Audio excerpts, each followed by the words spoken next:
Question number 3। ये आपको एक आकृति दे रखी है। हमारे पास दो त्रिभुज हैं एक ही बेस पर बने हुए, ए बी पर ए बी सी और डी बी सी।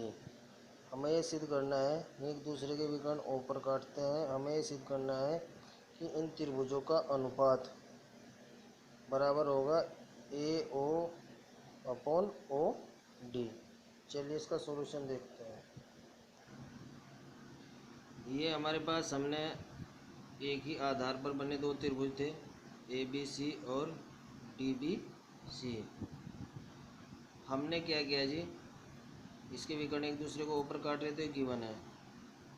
हमने ये सिद्ध करना है कि इनका अनुपात इसके बराबर है। हमने क्या किया, बाय कंस्ट्रक्शन इससे इस भुजा पर बी सी पर लंब डाल दिया और डी से भी बी सी पर डी बी लंब डाल दिया। अब हमारे पास दो त्रिभुज है, एक और एक दो। ये कोण 90 का, ये भी कोण 90 का, ये कोण दोनों शीर्षाभिमुख। तो दोनों त्रिभुज कैसे हो जाएंगे हमारे पास, समरूप हो गए बाई एंगल रूल से। तो ए ओ अपॉन डी ओ बराबर A L upon D M, एक समीकरण होगी। हमें निकाल लेंगे एरिया। तो हमने दोनों त्रिभुजों का क्षेत्रफल ले लिया जी। त्रिभुज ए बी सी का क्षेत्रफल कितना होगा, 1/2 आधार बी सी गुणा लंब कितना है इसमें, आधार बी सी लंब है ए एल। इसी तरीके से इसमें आधार बी सी लंब है डी एम, हमने इसमें वैल्यू रखी। तो A L upon D M, ये समीकरण नंबर 2 होगी। ये और ये दोनों बराबर है तो ये भी इसके बराबर होगा। ये हमें सिद्ध करना था। क्वेश्चन नंबर 4 में कहा गया है कि दो त्रिभुज आपके समरूप हैं, ए बी सी और पी क्यू आर।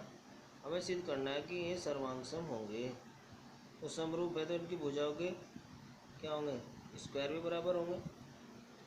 तो ये भुजा अपॉन ये भुजा का स्क्वायर और B C upon Q R का स्क्वायर और सी ए स्क्वायर बराबर क्या होगा, आर पी स्क्वायर। तो दोनों के हमारे पास क्षेत्रफल बराबर है। तो दोनों के क्षेत्रफल बराबर रख दिए तो इससे कैंसिल हो जाएगा, बराबर कितना हो गया, एक। तो ये भी बराबर 1 के, ये भी 1 के और ये भी 1 के।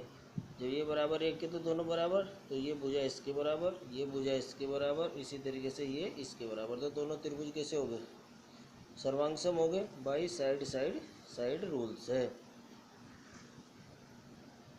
क्वेश्चन नंबर 5 में आपको एक त्रिभुज दे रखा है, इसके मध्य बिंदुओं पर मिलकर एक त्रिभुज का निर्माण और हो रहा है। तो इससे हमें ये सिद्ध करना है, हमें ये ज्ञात करना है इसमें से कि ये जो बड़ा त्रिभुज है इसका और छोटे का अनुपात क्या होगा।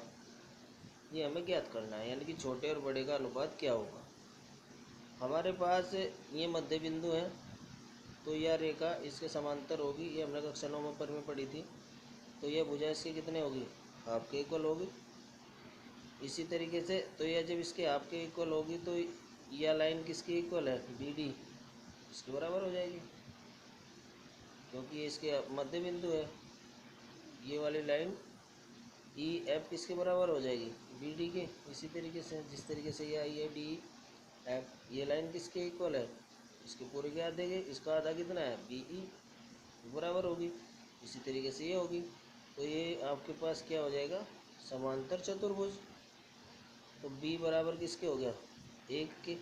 समांतर चतुर्भुज के सम्मुख कोण बराबर होते हैं।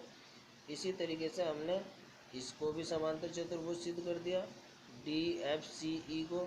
तो कोण नंबर सी बराबर 2 के हो जाएगा और ए डी ई एफ को भी हमने समांतर चतुर्भुज सिद्ध कर दिया। तो 1 बराबर किसके होगा, 3 के।